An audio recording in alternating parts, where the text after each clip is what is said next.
Welcome to all of you my dear friends in our channel Yash Gatha. यारो, आप सभी का हार्दिक स्वागत है हमारे इस YouTube चैनल पर। फ्रेंड्स, आज मैं आपके साथ एक मोरल स्टोरी शेयर करना चाहता हूँ। अगर अच्छी लगे तो लाइक, शेयर और सब्सक्राइब करिएगा जरूर। So please pay attention, let's begin.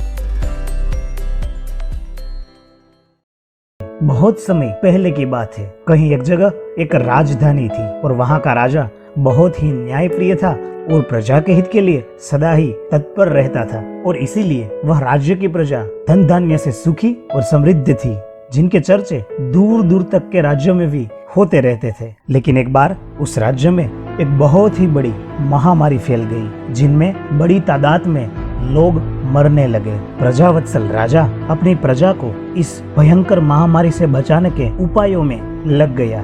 दूर दूर से बड़े बड़े वैद्य और हकीमों को बुलाया गया। राजा ने अपनी प्रजा की रक्षा के लिए अपनी पूरी ताकत लगा दी और बहुत कुछ किया, लेकिन फिर भी कुछ न हो सका और लोग वैसे ही मरते ही रहे। इस बात से राजा अत्यंत दुखी हो उठा और वो मन ही मन अपने भगवान से प्रार्थना करने लगा। और तभी आकाश में से आकाशवाणी हुई कि हे राजा, तुम दुखी मत हो। तुम्हारे नगर के बीचों बीच एक पुराना सूखा कुआं है। अगर तुम्हारे नगर की सभी प्रजा अगली अमावस्या की रात को अपने घरों से एक एक बाल्टी दूध उस कुएं में डालेगी तो दूसरी ही सुबह ये महामारी पूरी तरह से खत्म हो जाएगी और तुम और तुम्हारी प्रजा इस महामारी के महासंकट से बच पाओगे। आसमानी संदेश सुनकर राजा अत्यंत प्रसन्न हो गया और सारे ही नगर में घोषणा करवा दी कि इस भयंकर महामारी से बचने के लिए अमावस्या की रात को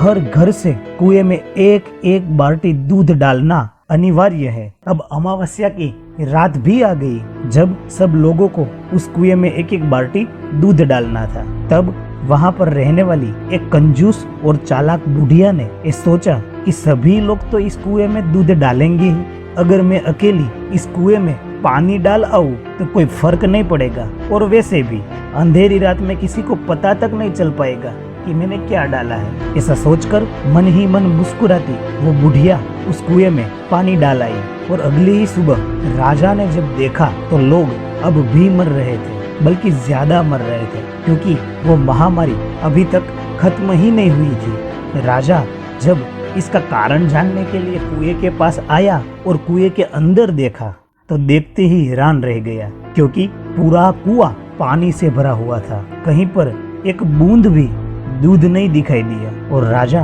अपनी प्रजा के इस किए कराए पर बहुत ही शर्मिंदा हो गया, क्योंकि जो विचार उस बुढ़िया के मन में था वही विचार सभी प्रजाजनों के मन में था, और सब वहां पर पानी ही डाल आए, किसी ने दूध डाला ही नहीं था। बाय द वे, ये तो एक मोरल स्टोरी है, लेकिन क्या आपको नहीं लगता कि ऐसा हमारी लाइफ में भी होता है? देखिए ना, आज ना सिर्फ हमारा देश बल्कि पूरी दुनिया कोरोना वायरस की इस वैश्विक महामारी को फेस कर रही है, जिसकी आज तक कोई प्रॉपर वैक्सीन ही नहीं बनी है। और इसीलिए इस वायरस का सिर्फ एक ही इलाज है, इसे फैलने से रोके। और स्टोरी की तरह कहीं न कहीं हम भी यही सोचते हैं कि इस वायरस को खत्म करने की या तो फिर हमसे दूर रखने की जिम्मेदारी हमारे लीडर्स की है, या तो फिर इसकी है, या तो फिर उसकी है, और जरा सी भी जिम्मेदारी हम अपने पर लेना नहीं चाहते हैं। और वैसे भी हमें कोई बड़ी जिम्मेदारियां अदा नहीं करनी है। यूँ समझ लीजिए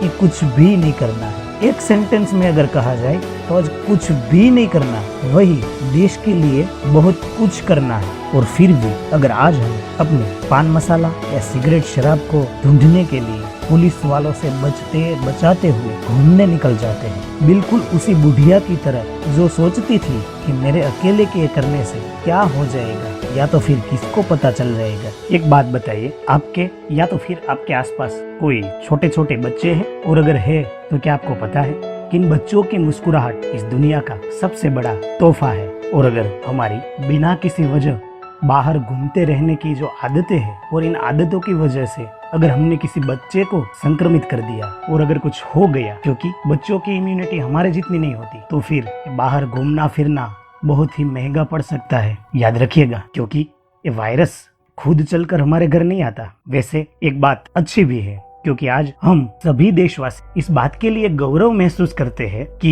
ये महामारी के दौरान हमारा देश राइट डिसीजन और राइट एक्शन से आज पूरे विश्व के लिए एक मिसाल बन गया है और ये सभी ने जाना और माना भी है। तो आइए हम सब मिलकर थैंक यू कहते हैं उन डॉक्टर्स, पुलिसमैन या तो फिर उन सफाई कर्मियों को जिनकी हमारी तरह अपनी भी कोई फैमिली है या तो फिर फैमिली की जिम्मेदारियां भी है, और फिर भी वो लोग जो वतन और वतन के लोगों से ज्यादा इम्पोर्टेंस और किसी चीज को देते ही नहीं है। ऐसे सभी देशभक्तों को आज हम दिल से सैल्यूट करते हैं और हम सब अपने अपने घरों में रहकर इस महामारी के खिलाफ की जो लड़ाई है इसमें एक दूसरे का हाथ बटाते हैं, क्योंकि इतिहास गवाह है कि बात जब देश की आती है हम सबका एक ही मजहब और जाति है और दिलों से सिर्फ एक ही आवाज आती है, भारत माता की। तो यारो इसी तरह से कोविड-19 हारेगा और देश जीतेगा।